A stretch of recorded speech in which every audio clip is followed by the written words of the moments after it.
नमस्कार प्यारे मित्रों, हम फिर से हाजिर हैं आपके सामने एक और नई वीडियो के साथ। कैसे हैं सब आप?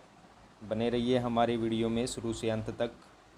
वीडियो को अच्छे से समझने के लिए मैं अनुराग छिंपा स्वागत करता हूं आपका आपके अपने यूट्यूब चैनल श्री राम अध्ययन मंत्रा में। साथियों, अध्याय नंबर 13 सर्वेश्वर दयाल सक्सेना का लिखा हुआ है मानवीय करुणा की दिव्य चमक, जिसमें 2 व्याख्यान हम लोगों ने देख लिए और पढ़ लिए हैं और ये अंतिम इस अध्याय पे व्याख्यान है। मित्रों, पीछे तक की अगर बात करें तो हम लोगों ने यहाँ तक पढ़ लिया था कि कलकत्ता अर्थात कोलकाता से बीए किया और फिर इलाहाबाद से एमए उन्होंने किया था। किसने? फादर बुल्के ने। तो इसी से आगे हम चलेंगे, ज़्यादा लंबा वीडियो भी नहीं होगा। तो उन दिनों डॉक्टर धीरेन्द्र वर्मा हिंदी विभाग के अध्यक्ष थे। ये याद रखना कि फादर बुल्के के समय जब वो एमए कर रहे थे इलाहाबाद से, तो हिंदी विभाग के अध्यक्ष कौन थे? धीरेन्द्र वर्मा, जो हिंदी साहित्य के एक प्रखर साहित्यकार हैं। शोध प्रबंध प्रयाग विश्वविद्यालय के हिंदी विभाग में रहकर 1950 में पूरा किया। अच्छा, शोध प्रबंध क्या होता है मित्रों? शोध प्रबंध होता है, यहाँ बता देता हूँ, खोजबीन के पश्चात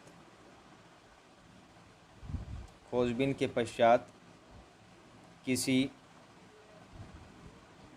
विषय पर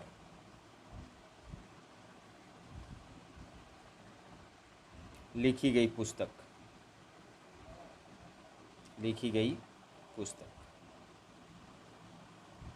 ठीक है, तो शोध प्रबंध का अर्थ क्या हो जाएगा? खोजबीन के पश्चात किसी विषय पर लिखी गई पुस्तक। तो ऐसा ही उन्होंने किया।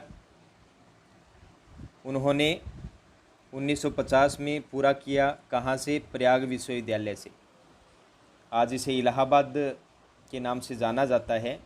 और पुस्तक का नाम क्या था? रामकथा उत्पत्ति और विकास। रामकथा उत्पत्ति और विकास। जैसे अगर मित्रों मेरी भी बात करें तो मैं भी एक शोध प्रबंध की तैयारी कर रहा हूँ। तो रामकथा साहित्य के जो अपेक्षित पात्र हैं उनका वर्तमान संदर्भ में परीक्षण। तो इसे आगे चलते हैं। परिमल में उसके अध्याय पढ़े गए थे। परिमल एक पहले भी मैं आपको बता चुका हूँ। परिमल क्या है? एक साहित्यिक संस्था है जिसमें साहित्य से संबंधित सारे कार्य होते हैं। हिंदी साहित्य से संबंधित सारे कार्य होते हैं। ठीक है, तो परिमल क्या है? एक साहित्यिक संस्था है।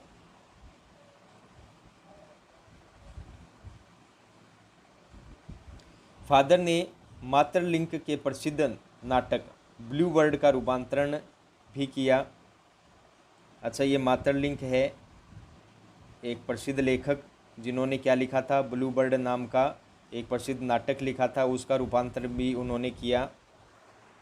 तो उसे अंग्रेज़ी भाषा में या हिंदी भाषा में उन्होंने रूपांतरित किया। रूपांतरण का मतलब होता है यदि कोई मान के चलिए नाटक अंग्रेज़ी में लिखा हुआ है और आप उसका हिंदी में अनुवाद करो तो वो भाषा में रूपांतरण हो गया। और किस नाम से किया हिंदी में उसे? नीलपंछी। ब्लू का अर्थ नीला होता है, बर्ड का मतलब पक्षी होता है, तो उन्होंने नीलपंछी नाम से उसका रूपांतरण किया। ये याद रखना इम्पोर्टेंट है, ये इम्पोर्टेंट कर लेना कि फादर बुल्के ने ब्लू बर्ड का रूपांतरण किस नाम से किया? तो नीलपंछी के नाम से किया। और दूसरा प्रश्न ये बनता है कि उस प्रसिद्ध नाटक को लिखने वाला कौन था? तो मातृलिंग आप बता सकते हैं। बाद में वह सेंट जेवियर्स कॉलेज रांची में हिंदी तथा संस्कृत विभाग के विभागाध्यक्ष हो गए। संधि विच्छेद करें तो विभाग अध्यक्ष किस चीज़ के? सेंट जेवियर्स कॉलेज कहाँ है? रांची में, जहाँ धोनी अर्थात माही खेलते हैं। तो देखो, बड़ी बड़ी यूनिवर्सिटीज़ होती हैं, विश्वविद्यालय होते हैं, उनमें प्रत्येक विषय की अपनी संस्था होती है, हिंदी, केमिस्ट्री, फिजिक्स, अलग अलग। तो उनके अनुसार ही उनके अध्यक्ष बनाए जाते हैं, क्योंकि कार्य बहुत लंबा चौड़ा हो जाता है। तो विभागाध्यक्ष का अर्थ ये हो गया। और यही उन्होंने अपना प्रसिद्ध अंग्रेजी हिंदी कोश तैयार किया और बाइबल का अनुवाद भी। तो फादर बुल्के ने बाइबल का अनुवाद भी किया और वहीं बीमार पड़े। फिर उसके पश्चात वो कहाँ आ गए? इलाहाबाद से पटना आ गए, दिल्ली आए और चले गए 47 वर्ष देश में रहकर और 73 वर्ष की ज़िंदगी जीकर। मतलब कुल मिला के वो इंडिया में, भारत में कितने वर्ष रहे थे? 47 वर्ष। और अच्छी सेवा भी प्रदान की उन्होंने, और भारत के लिए उनका मन बिल्कुल स्वच्छ था, साफ था। और 73 वर्ष की आयु में उनका देहांत हो गया था। तो आपसे पूछा जा सकता है कि फादर बुल्के ने कुल कितनी वर्ष की आयु इस पृथ्वी पे यापन की? तो 73 वर्ष आप बता सकते हैं। और इंडिया में 47 साल रहे। फादर बुल्के संकल्प से सन्यासी थे। संकल्प का अर्थ क्या हो जाता है? विचार, निश्चय, जो भी आप बोल उसको। कभी कभी लगता है वह मन से सन्यासी नहीं थे। रिश्ता बनाते थे तो तोड़ते नहीं थे, ये उनकी बहुत अच्छी बात है। 10 साल बाद, मतलब 10 साल बाद, मतलब ऐसे बहुत से 10 साल बीत गए। 10 साल बाद मिलने के बाद भी उसकी गंध महसूस होती थी। गंध महसूस होना वो नहीं है कि आप जैसे कोई डॉगी होता है वो गंध महसूस करता है, वैसा नहीं है। गंध महसूस होने का अर्थ होता है किसी की उपस्थिति का होना। ठीक है, किसी की उपस्थिति का होना। आपको ऐसे लगेगा मेरे पास कोई है, भूत नहीं होता वैसे। वह जब भी दिल्ली आते ज़रूर मिलते, खोजकर समय निकालकर, गर्मी सर्दी बरसात झेलकर मिलते, चाहे 2 मिनट के लिए ही सही। यह कौन सन्यासी करता है? ये भी उनकी बात सही है। अगर सन्यासी होते तो किसी से लेना देना ही नहीं रखते ना। लेकिन जब भी वो दिल्ली आते तो वो लेखक से मिलते, अगर नहीं मिल पाते तो उनको खोजते, चाहे गर्मी हो सर्दी हो, कैसे भी वो मिलते ज़रूर। उनकी चिंता हिंदी को राष्ट्रभाषा के रूप में देखने की थी। हर मंच से इसकी तकलीफ़ बयान करते, इसके लिए अकाट्य तर्क देते। अकाट्य मतलब जिसे काटा न जा सके। अकाट्य का अर्थ क्या हो जाता है? जिसे काटा न जा सके या जिसका खंडन न किया जा सके। बस इसी एक सवाल पर उन्हें झुंझलाते देखा है। झुंझलाना मतलब चीड़ना, क्या हो जाता है? चिढ़ना। और हिंदी वालों द्वारा ही हिंदी की उपेक्षा पर दुख करते उन्हें पाया है। ये सबसे महत्वपूर्ण बात है। साथियों, आज जब हम हिंदी पढ़ते हैं, पढ़ाते हैं, ज़्यादातर भारत के जो व्यक्ति हैं वो हिंदी जानते हैं, लेकिन उन्हीं के द्वारा हिंदी की उपेक्षा का दुख उन्हें सहन नहीं होता है। क्योंकि हम उपेक्षा का मतलब क्या होता है? किसी को महत्व न देना। और ख़ासकर यही होता है, जो भारत के लोग हैं वो हिंदी को कभी महत्व देते नहीं हैं। महत्व न देना।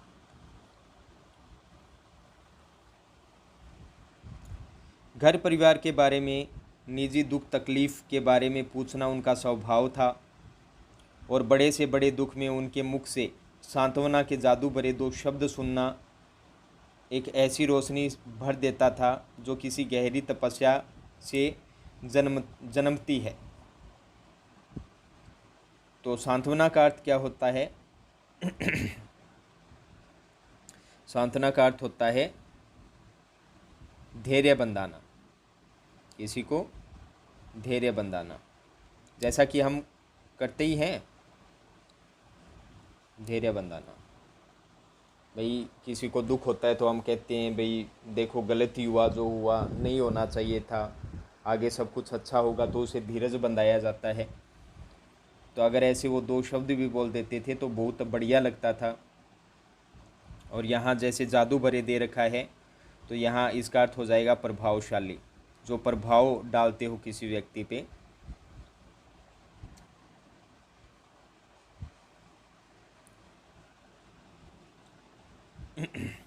नेक्स्ट, हर मौत दिखाती है जीवन को नई राह, ये भी सही है। मुझे अपनी पत्नी और पुत्र की मृत्यु याद आ रही है और फादर के शब्दों से झटती विरल शांति भी। विरल का अर्थ क्या होता है? दुर्लभ, जो आसानी से न मिले। क्या होता है? दुर्लभ, जो आसानी से न मिले। ये लब धातु से बना हुआ है। आज वह नहीं है, दिल्ली में बीमार रहे और पता नहीं चला, बाहें खोलकर इस बार उन्होंने गले नहीं लगाया। देखो कितना दुख हो रहा है यहाँ लेखक को, सर्वेश्वर दयाल सक्सेना जी को। जब देखा तब वे बाहें दोनों हाथों की सूजी उंगलियों को उलझाए ताबूत में जिस्म पर पड़ी थी। क्योंकि आज वो नहीं रहे हैं, इस बात का बड़ा खेद है। ताबूत का अर्थ आप जानते हो, ताबूत का अर्थ होता है जहाँ शव रखा जाता है, एक ऐसी पेटी का जहाँ क्या रखा जाता है? शव रखा जाता है। जिस्म का अर्थ क्या हो जाएगा? शरीर। ठीक है, तो जो शांति बरसती थी वह चेहरे पर थिर थी। थिर का मतलब स्थिर, क्योंकि अब वो अचेतन हो चुके हैं, अब उनका देहांत हो चुका है। तरलता जम गई थी। तरलता का मतलब जो सक्रियता थी उनमें वो अब जम चुकी है। वह 18 अगस्त 1982 की सुबह 10 बजे का समय था। तो ये देहांत उनका याद रखना, 18 अगस्त 1982। तो 18 अगस्त अभी कुछ दिनों पहले ही गया है। दिल्ली में कश्मीरी गेट के निकलसन कब्रगाह में उनकी ताबूत एक छोटी सी नीली गाड़ी में से उतारा गया, उनके ताबूत को। तो दिल्ली का कश्मीरी गेट बड़ा फेमस है, वहीं से ज़्यादातर बसें जाती है, सबसे बड़ा बस स्टैंड है। और कब्रगाह का नाम क्या है? निकलसन कब्रगाह। तो ये याद रख लेना, कब्रगाह का नाम निकलसन कब्रगाह है। कब का समय था? 18 अगस्त 1982 का। कुछ पादरी, रघुवंश जी का बेटा और उनके परिजन राजेश्वर सिंह उसे उतार रहे थे। फिर उसे उठाकर एक लंबी संकरी उदास पेड़ों की घनी छांव वाली सड़क से कब्रगाह के आखिरी छोर तक ले जाया गया, जहां धरती की गोद में सुलाने के लिए कब्र अवाक मुंह खोले लेटी थी। कब्र का अर्थ क्या होता है? वह खड्डा जहां शव को दफनाया जाता है, गाड़ा जाता है। और अवाक का अर्थ क्या होता है? यहाँ दे रखा है अवाक, और अवाक का अर्थ क्या होता है? शांत, कुछ भी न बोलने वाली। ऊपर करील की घनी छाह थी। करील नामक वृक्ष होता है, और आपने सुना भी होगा कि जो एक पक्षी होता है जो करील की डंडी सदैव अपने पंजों में दबाई रखता है, ऐसी गोपियाँ कहती हैं। तो ये एक कांटेदार वृक्ष होता है। और चारों ओर कब्रें और तेज़ धूप के वृत्त। वृत्त का मतलब गोलाकार, क्योंकि देखो क्या हो जाएगा? गोलाकार, क्योंकि वृक्ष थे, वृक्ष की छाया भी थी, और जहाँ वृक्ष नहीं थे तो उनके बीचों बीच धूप पड़ती थी, तो वो ऐसे गोलाकार दिखाई देती थी कहीं कहीं धूप। आप जब भी बगीचे में जाओगे तो आपको ऐसा कुछ दिखेगा। जैनेन्द्र कुमार, विजयेंद्र स्नातक, अजीत कुमार, डॉक्टर निर्मला जैन और मसीही समुदाय के लोग, पादरीगण, उनके बीच में गैरिक वसन पहने इलाहाबाद के प्रसिद्ध विज्ञान शिक्षक डॉक्टर सत्यप्रकाश। अच्छा, ये गैरिक वसन क्या होता है? गैरवे रंग का वस्त्र। गैरिक वसन क्या होता है? गैरवे रंग का, गैरवे रंग का वस्त्र। देखो कुछ कुछ गेहूं के आकार का, भगवा रंग का, ऐसा कुछ होता है। और डॉक्टर रघुवंश भी जो अकेले उस संकरी सड़क को की ठंडी उदासी में बहुत पहले से खामोश दुख की किन्हीं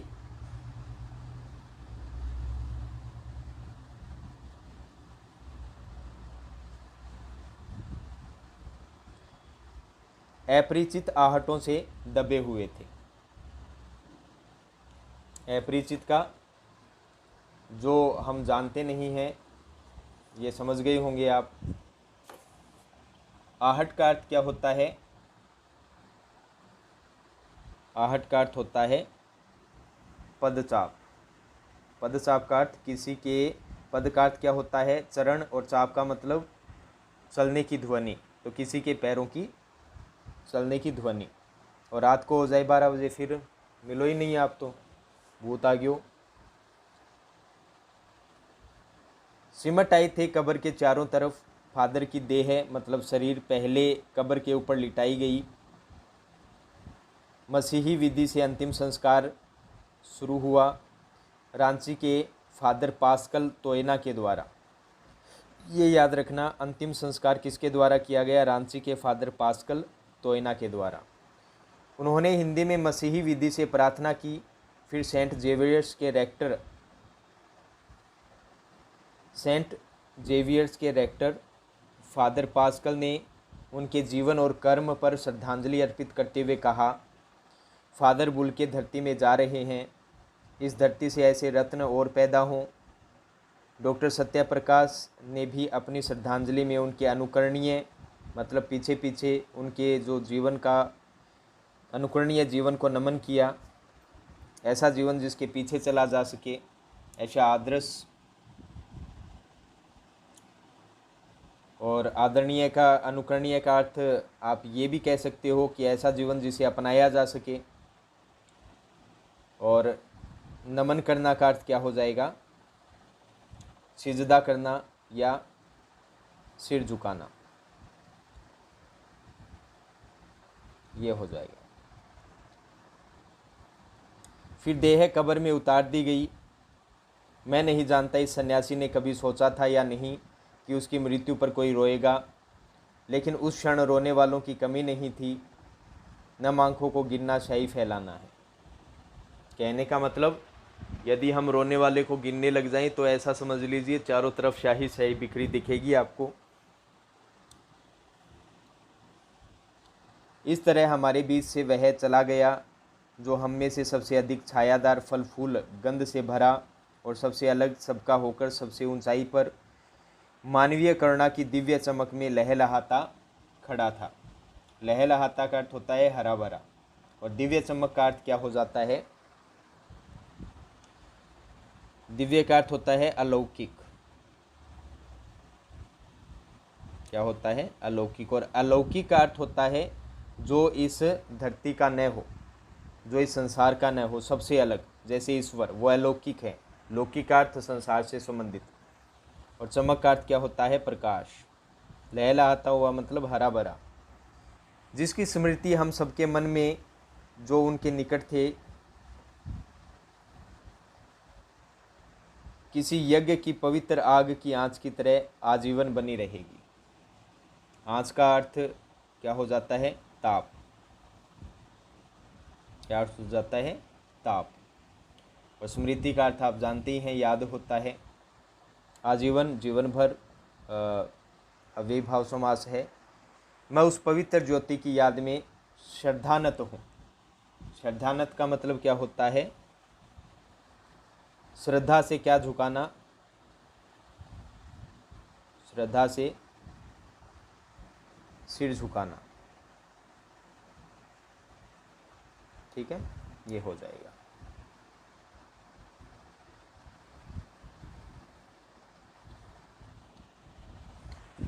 तो मित्रों, ये आपका अध्याय था, यहाँ तक ये पूर्ण होता है।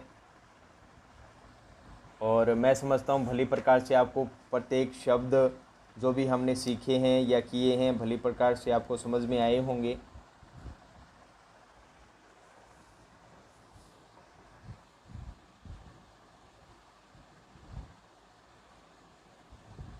तो मित्रों, ये आपके प्रश्न हैं, ये आपको स्वयं आपको पाठ पढ़ लिया है, आपको देखना होगा। ये प्रश्न आप देख लीजिएगा। चलो मिलते हैं मित्रों नेक्स्ट अध्याय के साथ। तब तक के लिए आप श्री राम अध्ययन मंत्रा को विदा दीजिए। जय हिंद, वंदे मातरम साथियों।